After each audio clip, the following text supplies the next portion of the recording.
Hey, it's Glenys here from Horse Chats, of course, which is a podcast where we interview experts with equine industry knowledge, and also from International Horse College, which is a government-accredited training organisation. So if you're interested in a course, please contact us, talk to our friendly staff, and get you interested in a course. Now, today I'm going to be teaching you about riding and teaching through the 5 phases of the fence. Think about when you're first teaching a beginner rider and about how they can barely breathe, the adrenaline's there and you're thinking about everything and they have to take a breath and you have to actually say to them, breathe, in, out.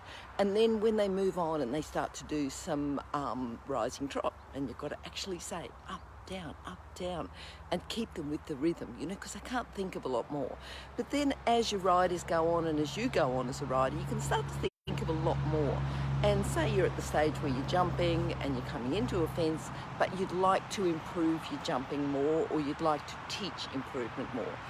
Think about the 5 phases of the jump. So the 5 phases of the jump are the approach to the jump, the takeoff, the flight path of the jump, the landing and the departure. And of course the departure then goes on to be the approach of the next fence if you're jumping multiple fences.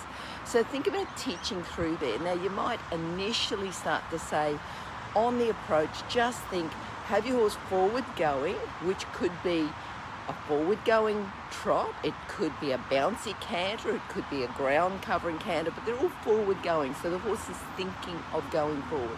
So you need a forward going canter, and in the early stage you should just jump the jump in the middle and at right angles. So those 3 things, think forward going canter, jump the jump in the middle, jump at right angles, okay? So you start to think about grouping things together. You might just say to a beginner rider when they first go, just go jump the middle of the jump. Start here. You might even put some witches' hats up to help them and say jump the middle of the jump and keep going.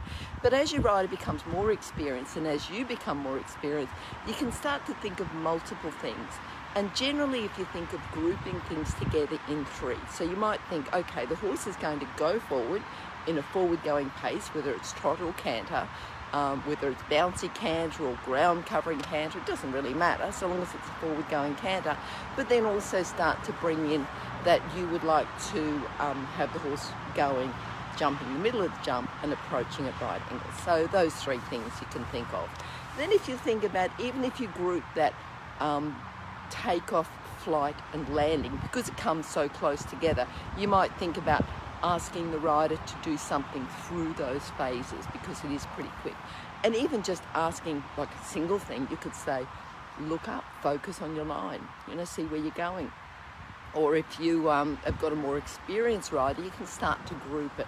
You can start to say things like wait, meaning that you're not getting in front of the movement when you jump. You're waiting for the fence to come to you, like wait, follow the movement, close your lower leg on. You could even divide it up into 3. You could say during that, that takeoff, the flight and the landing, you could start to say, think of your lower body where you might close your legs around the horse, stretch down with your lower leg and, keep the heels down, okay? So that might be something that you think with your lower body, but your upper body is follow the movement, look up and allow with your hands, okay? So those 3 things.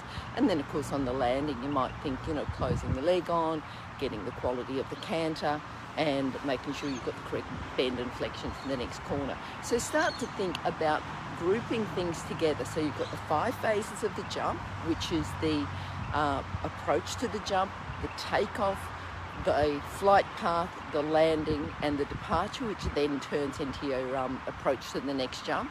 Group those 5 phases within 3, which would be your approach and then your takeoff, your flight and your landing together as one, and then your departure, and then start to put in 3 groups of 3. So you can put in 3 things for your approach, 3 things for your departure,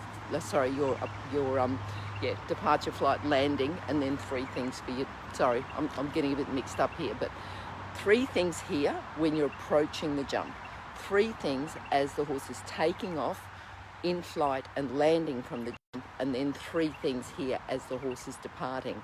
Then you can start to think of 3 things. If you're going to introduce it more for a more experienced rider, once they get better, once you get better as a rider, you can start to say 3 things for your lower body, 3 things for your upper body, and 3 things